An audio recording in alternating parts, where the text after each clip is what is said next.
네, 반갑습니다. 지름길 본문 시작하겠습니다. 오늘은 지름길 본문 제50 어항을 치우라 196쪽 함께 공부를 해보시겠습니다. 지름길 본문 50 어항을 치우라 196쪽 함께 읽어보시겠습니다. 시자에게 말씀하시기를 어항을 치우라 못에서 마음대로 헤엄침을 보리라. 화병을 치우라. 정원에 피어있는 그대로를 보리라. 조롱을 열어주라. 숲에서 마음대로 나르는 것을 보리라. 정산용사법어 유촉편 33장 말씀이었습니다.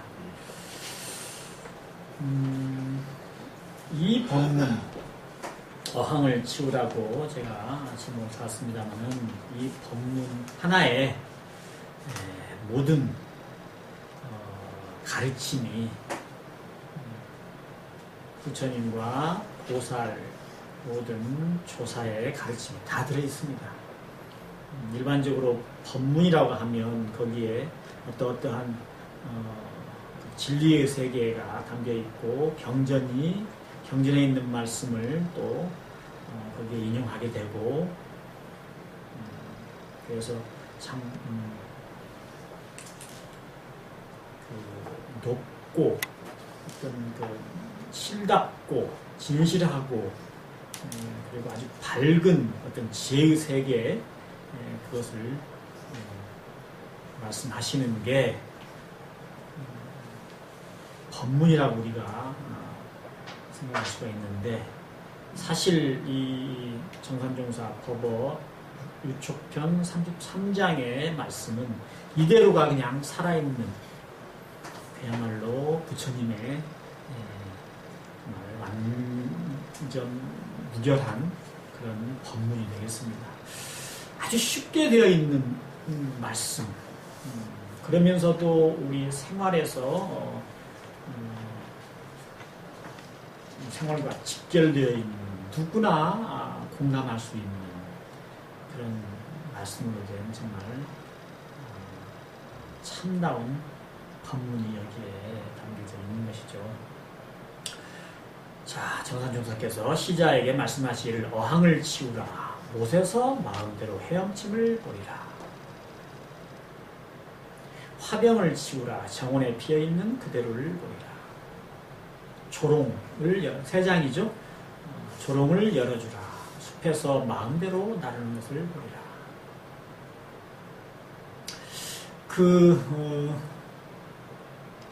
유명한 세계에서 이름을 떨치는 그런 유명한 화가들이라든지 또 유명한 작곡가라든지 유명한 문학가라든지 이런 분들의 그 작품들도 잘 아시는 바대로 초기 작품, 중기 작품, 말기 작품이 있죠.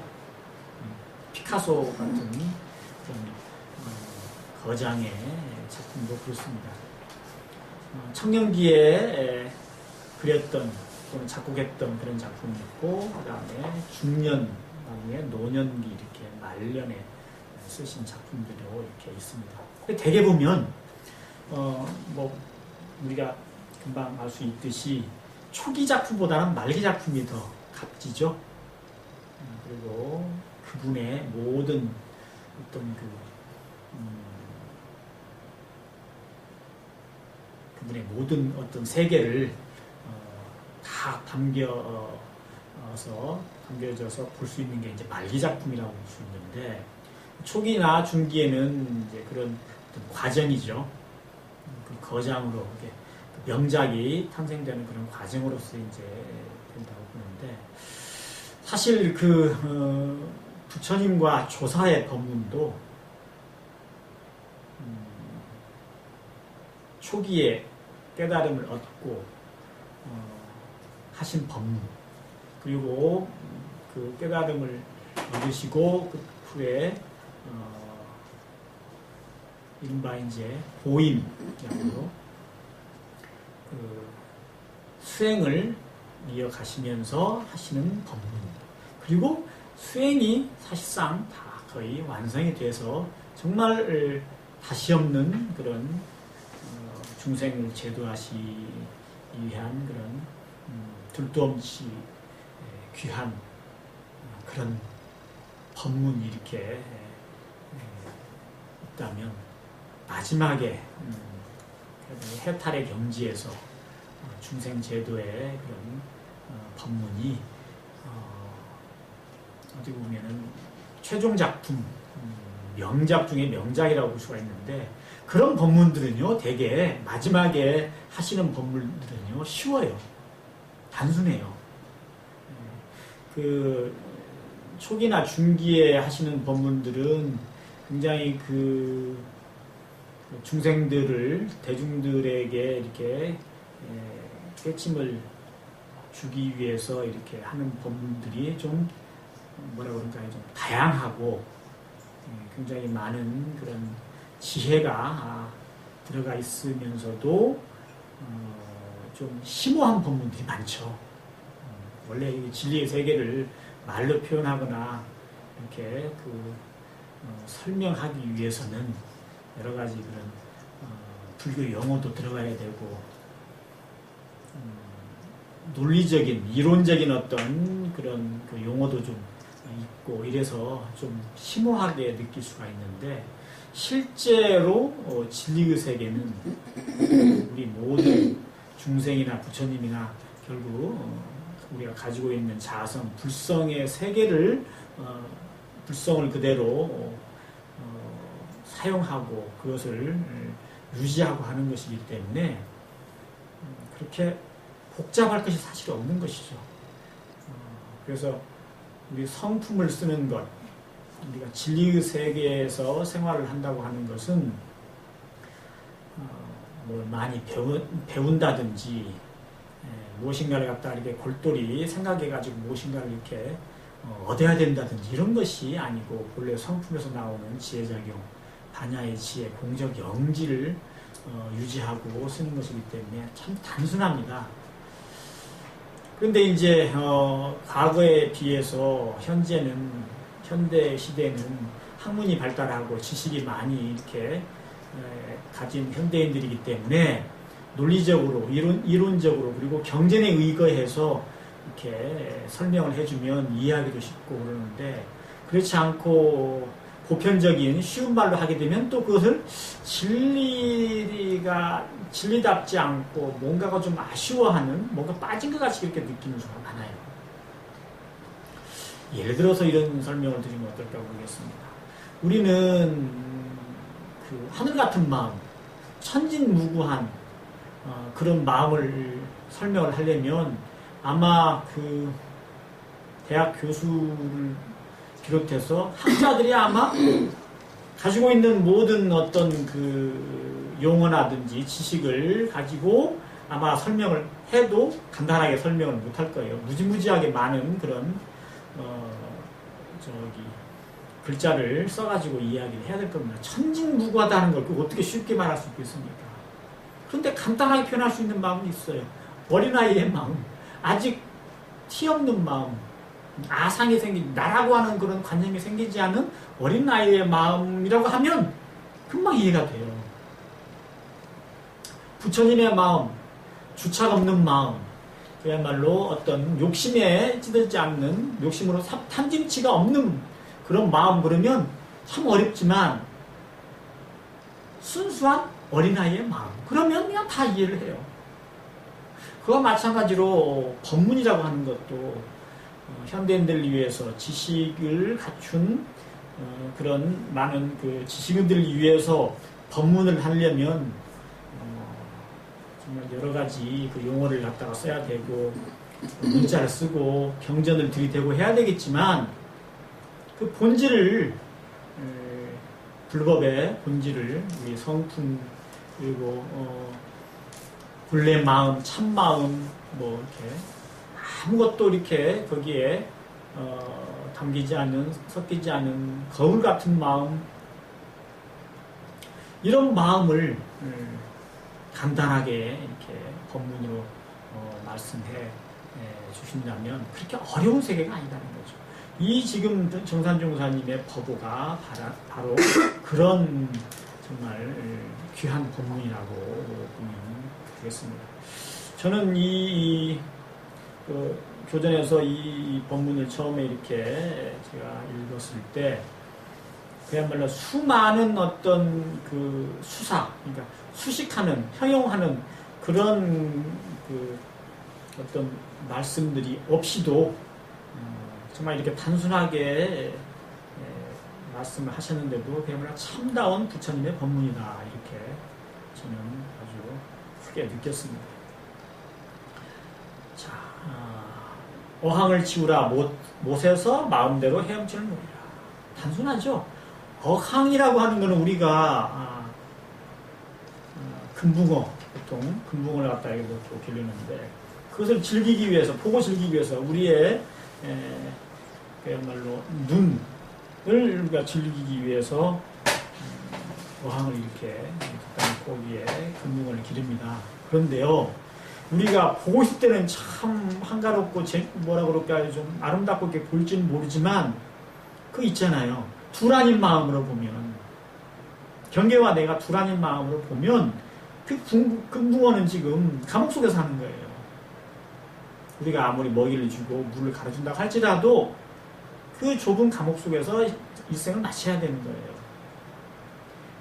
또 금붕어의 어미가 보지 않더라도 우리가 모든 분별심, 주착심, 또 나라고 하는 관념, 뭔가 이렇게 보고 즐긴다고 하는 그런 거에 대한 욕심을 놓아버리면 정말 금붕어는 지금 감옥 생활을 이렇게 하고 있는 거란 말이죠. 그래서 그 어항 속에 있는 담긴 그 금붕어를 보면서, 자, 이거를 연못에다 놓아주자, 넓은 세계에다 놓아주자, 갖다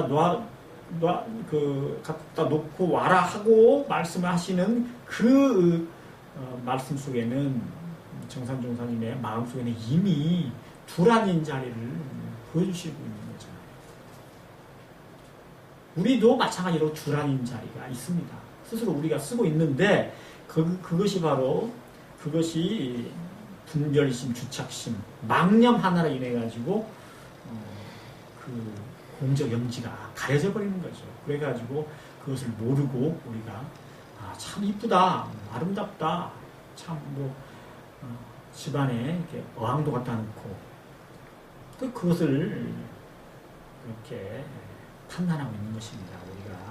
그러니까 아무리 우리가 둘아닌 자리를 얘기하고 경계와 내가 둘이 아니고 이신점심, 그죠? 자타불이, 그 다음에 일체 중생을 부처님처럼 해서 처처불상, 사사불공을 얘기한다고 할지라도 실제로 이렇게 앞에 있는 그런 어항을 보고 거기서 참 이게 여기서 이렇게 갇혀서 지내는 금붕어에 대한 어떤 불안인 마음을 내지 않는다면 우리는 불법과 생활이 둘이 아니다고 하는 것은 전부 거짓말이 되는 거죠. 불법이라고 하는 건 그렇습니다. 이렇게 생활에서 쓰는 것이 불법인 것이지, 불법이 생활에서 쓰이지 않고 지식으로만 남아있으면 그럼 백년 가야 사실은 분별심으로 가지고 있는 불법이에요. 화병을 치우라 정원에 피어있는 그대를 보라. 그렇죠? 화병은 특히나 이 뿌리까지 이렇게 씹는 경우는 거기다 넣는 경우는 없죠. 그냥 잘라가지고 줄기를 꺾어가지고 이렇게 화병에다 하는데, 당연히 정원에 심어서 그게 저절로 이렇게 자연스럽게 자라고 있는 그것이 원래의 꽃의 일생이죠. 특히나 우리가 무슨 좋은 일 있을 때 꺾꽂이를 해가지고 이렇게 줄기를 끊어가지고 아름답게 이렇게 꽃장식을 해놓는데, 우리가 보기에는 굉장히 아름답고 또 앞에 불전을 또는 기독교에서는 성전을 장엄하기 때문에 굉장히 좋은 것이라고 생각할 수가 있지만, 아까도 말씀드렸다시피 성자의 마음, 부처님의 마음, 둘이 아닌 마음으로 보게 되면 사실은 희생을 시키고 있는 거죠. 우리 눈조차고 눈이 즐겁자고 그 식물을 희생하는 것입니다. 제명에 못 죽게 하는 거죠. 이미 잘라가지고. 그건 절대로 부처님의 뜻도 아닐 것이고 하나님의 뜻도 아닐 겁니다. 어떤 하나님이 남한테 이렇게 제물로 희생되도록 이렇게 짐승뿐만 아니라 식물도 그렇게 세상에 창조를 하시겠습니까? 그래서 화병을 지우라 정원에 피어있는 그대를 보랴. 이 단순한 또 이 말씀이지만 그야말로 부처님의 자비, 우리 원래 갖춰져 있는 공저영지 반야의 지가 그대로 들어있는 그런 정말 우레보다 더 큰 법문이다, 이렇게 제가 말씀을 드리는 것입니다. 조롱을 열어주라 숲에서 마음대로 나르는 것을 보리라. 사실 어항이나 화병보다도 조롱이 조금 더 실감이 좀 나죠. 새장이 갖춰놓은 거 얼마나 그 새라고 하는 것은 진짜 하늘에 허공을 날아다니는 새인데 그 새장에다 이렇게 가둬놓으면 얼마나 답답하겠습니까? 그래서 조롱을 열어주라 숲에서 마음대로 나르는 것을 보리라. 여기서 지금 어항이나 화병이나 조롱이요, 사실 우리 중생의 세계에서 우리가 느끼고 있는 그 구속을 상징을 정상조 선생님께서 상징을 하셔가지고 이런 법을 하신 건 아닌데, 굳이 제가 이제 사족을 그야말로 달자면 우리도 마찬가지로 이렇게 살고 있다 그 말이죠. 모든 중생들을 해탈 자유한 피안으로 이렇게 가도록 해주신 말씀이 사실 법문입니다. 그게 부처님의 참다운 법문이고 귀한 법문이죠.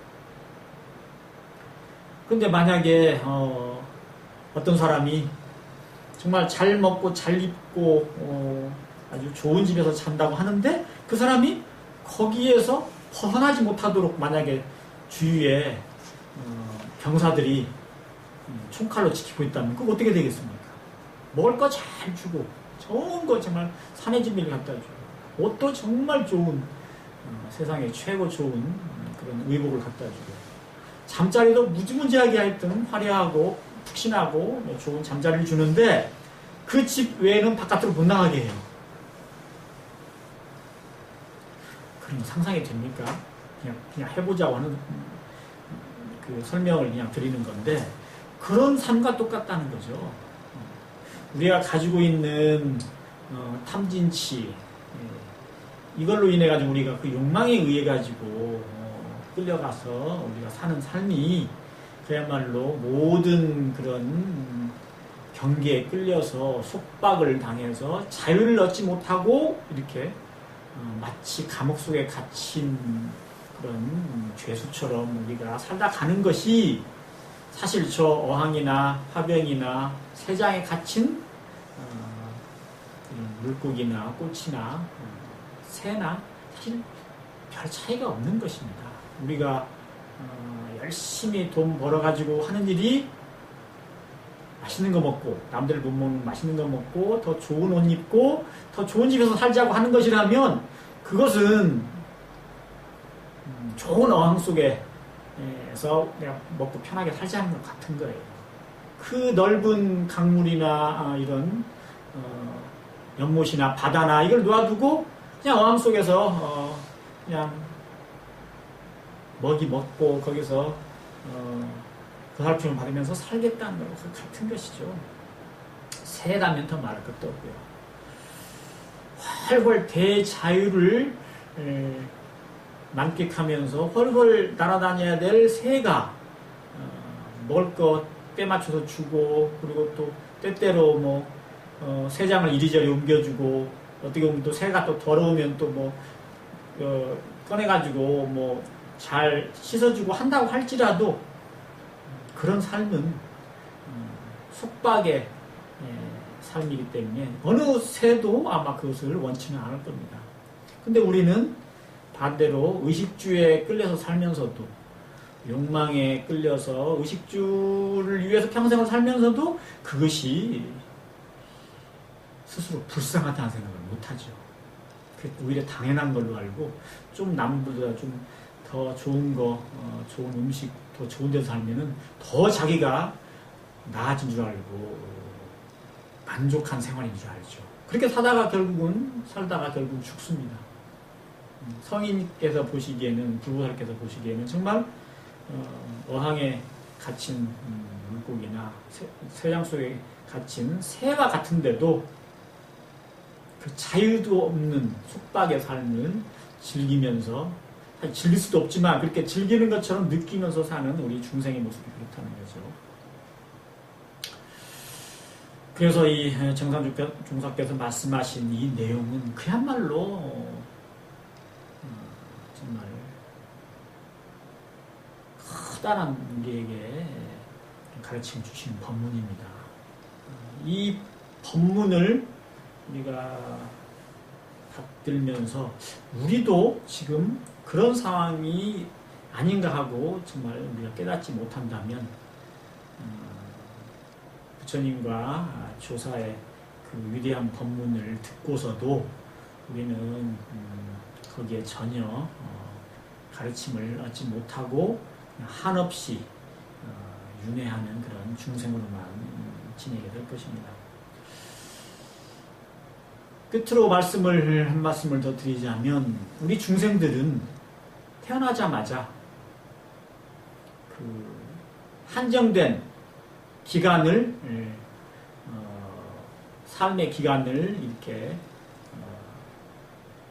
언도받은 죄수와 같아요. 80을 사시든 90을 사시든 100을 사시든 150세를 사셔도 결국은 중생의 삶이라고 하는 것은 감옥 속에서 사형수가 사형 집행 날짜를 사형 집행이 되는 그 기간을 언도받은 사형수에 마찬가지예요. 어떤 사람이 사형수인데 넌 앞으로 30년 후에 사형을 집행하겠다 그럴 때 30년 동안 감옥 속에서 그 세계에서 또 즐기면서 또 편안하다고 만족하면서 사는 그런 사형수와 우리가 같습니다. 우리의 생이 100세라고 하더라도, 우리의 수명이 100세라고 하더라도, 우리가 100년을 다 산다고 할지라도 이렇게 감옥에 죄수처럼 산다고 하면 우리 스스로 인간으로 태어나서 너무나 그 서글픈 삶이 아닌가, 이런 생각을 우리가 해봐야 되겠습니다. 우리가 불법을 공부하는 것은 우리 스스로의 그 삼독심을 여의고 우리가 가지고 있는 본래의 본성을, 자성을 회복해서 일체의 그 속박에서 벗어나 대자유한 해탈 성불을 하기 위한 것입니다. 그리고 또 다른 분들을 그렇게 인도해서 결국 또 해탈 성불로 이끌어주자는 것이죠.